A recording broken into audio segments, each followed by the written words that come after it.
Hello, I'm so excited to have you here again. This is sample B of the Quantitative Aptitude Test 2019. So it's a continuation of the previous video. So in this sample B, we're given 3 sets, okay? So if we look at the first set here, which shows that we have a number out here, 1/3, then another fraction inside of this triangle which is pointing towards a direction, another fraction 2/9. So what I will always suggest is when you have set like this that has to do with fraction, and you have the other one, the other set that just have to do with whole numbers, quickly go check out the whole numbers. Whatever is correct with these two given sets will be correct with this set that has fraction in it. Okay, good. So let us take a look at this one, the 2 outside, the 5 inside the triangle, and the 9 that these two numbers are pointing to. Okay, so like I said, is just about you using all the knowledge of the basic arithmetic operation, the multiplication, the divide, the division, and the minus, that is the subtraction. Okay, good. So here we have 2, then we have 5. If we say 2 plus 5, that's 7, which is not up to 9. So not that way. All right, so let us look at another. If whatever we're going to do, if we say 2 times 10, that we're using the multiplication now, that is 2 times 5 is 10, which is more than 9, so that is also not possible. So what do you think we can use? Okay, if we increase the value, can we say, and remember I said something about when increasing the value with a square, okay, when I mentioned square, or sometimes it could be cube. All right, so if we say square, so 2 square, which is 4, all right, then 5, if we should say 5 square, is going to be way too much than 9. Even if we were to say 4 minus, that means you're going to get a negative number, so that is not possible. All right, so I hope you can see the correlation now. 4 plus 5 gives us 9. First, we have to square this number here, then add it to the number inside the triangle, okay, and that gives us the final answer, 9. All right, so let us check this other set to find out if that is correct. So if we square 4, which will give us 16, 16 plus 4, that gives us 20.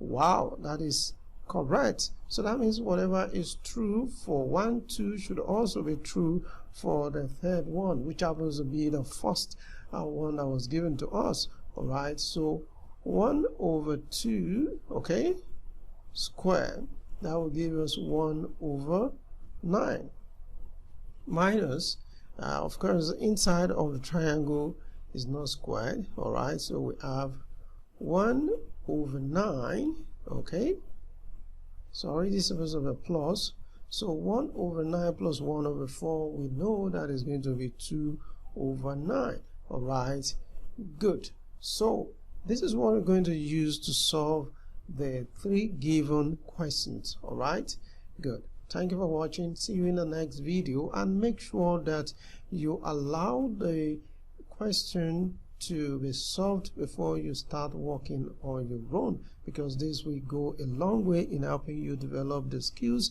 which you have just learned.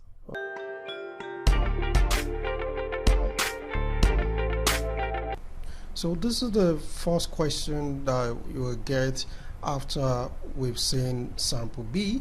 This is question 5, so let us go through it together.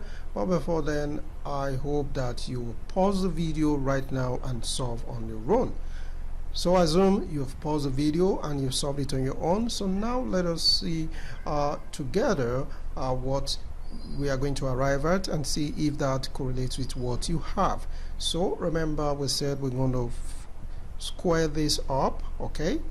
So the square of 4 is what? Did I hear you say 16? Correct. So we're going to add that to the number in the triangle, okay, which is 42. All right, so by the time we add that up, we'll get the unknown number that we're looking for. All right, so if we add these to these, what do we have? Can you do that on your own, or what did you have?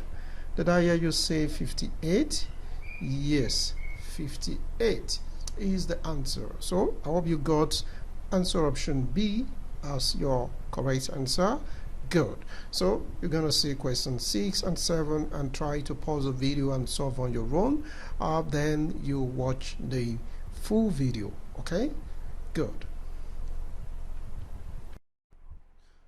So here are the two given questions that you are going to apply the skill you just learned from sample B. So I'm going to give you time to pause the video and solve on your own.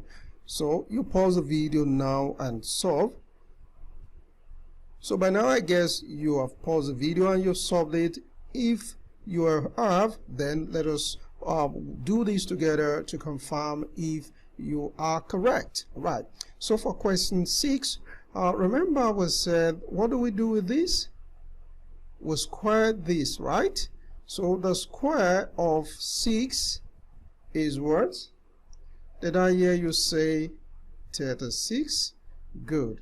So the square of 6 is 36. So 36 plus unknown, the unknown number there is x, and we're told is equal to 48. All right. So now we need to eliminate or subtract x from both sides. Okay, now we're looking for x, so we're going to subtract 36 from both sides. So we're going to have x equal 48 minus 36. And this will give us what? 48 minus 36. Did I hear you say 12? Good. So was your answer option B?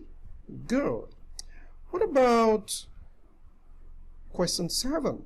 Did you get it right? Let's go through it. So the unknown number x, that is the square of x, okay, we're going to add that to the number inside the triangle, which is 10, and that will give us 35. All right, so we're going to subtract 10 from both sides of the equation. Okay, so we see I have x squared equals 35 minus 10, right? Good. So for 35 minus 10, that will give us what? Did I hear you say 25? Good, 25. So if we square root both sides of the equation, so the square root of x squared is x, right? Good. Then the square root of 25 will give us what? Did I hear you say 5? Good. So 5 is the correct answer. Is that what you got? That is option A. Good. Thank you for watching, and please do subscribe to my YouTube channel, and I'll be very excited to see you in the next video. Bye for now.